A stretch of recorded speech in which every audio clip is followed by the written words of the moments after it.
हमारे यहाँ महाराज जी एक प्राचीन परंपरा है। कई परंपराएं ऐसी होती हैं जिनका अर्थ लोगों की समझ में नहीं आते, लेकिन वे परंपराएं। कुंभ में एक परंपरा है, हनुमान जी का ध्वज स्थापित हो जाता है तो एक बोरा नमक ध्वज के पास रखा जाता है।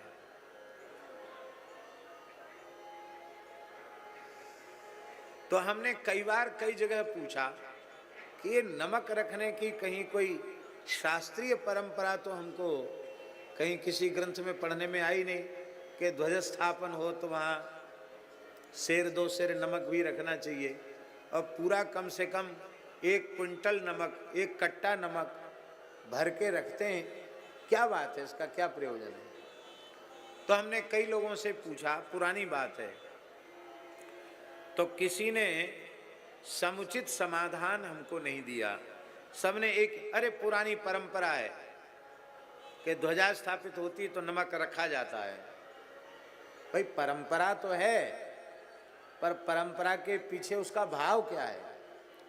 तो हमने अपने पूज्य गुरुदेव श्री पहाड़ी बाबा महाराज से इस विषय में पूछा कि महाराज जी, कुंभ में जो नमक रखने की परंपरा है ये क्यों है?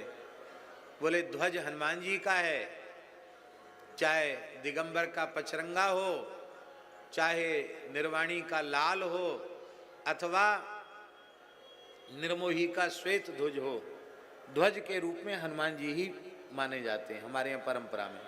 वो हनुमत ध्वज ही है और हनुमान जी अष्ट सिद्धि नवनिधि के दाता हैं। तो उस ध्वज के पास 1 बोरा नमक रखने का प्रयोजन है कि प्रभु कोई भूखा न जाए, 1 बोरा नमक तक रोज खर्च हो तो भी आप लाज रखना। आटे का तो हिसाब किताब है।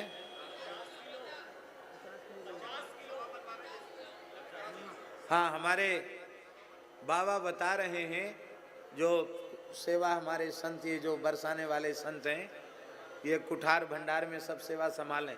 अच्छा, हमारे यहाँ सब संत हैं, हमारे यहाँ सभी संप्रदाय के संतों का दर्शन हो जाएगा और सब परंपरा के संत सेवा संभाल रहे हैं। तो हमारे बरसाने वाले बाबा कह रहे हैं, वैसे तो पुराना इनका प्रसिद्ध नाम लाल बाबा है, और वैसे क्या नाम है शुभ नाम?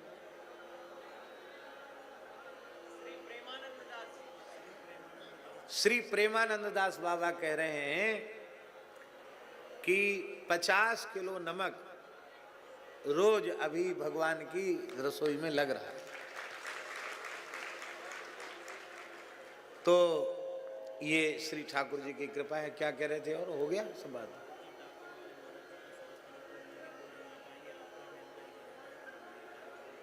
कब कराना है बोलो? गंगादास, गंगादास,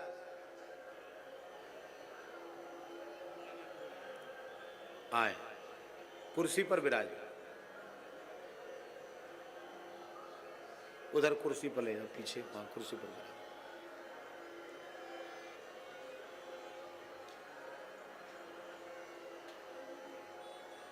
ये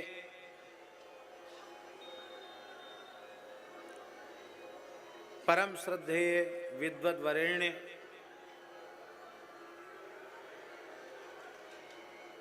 अभिनव पाणिनि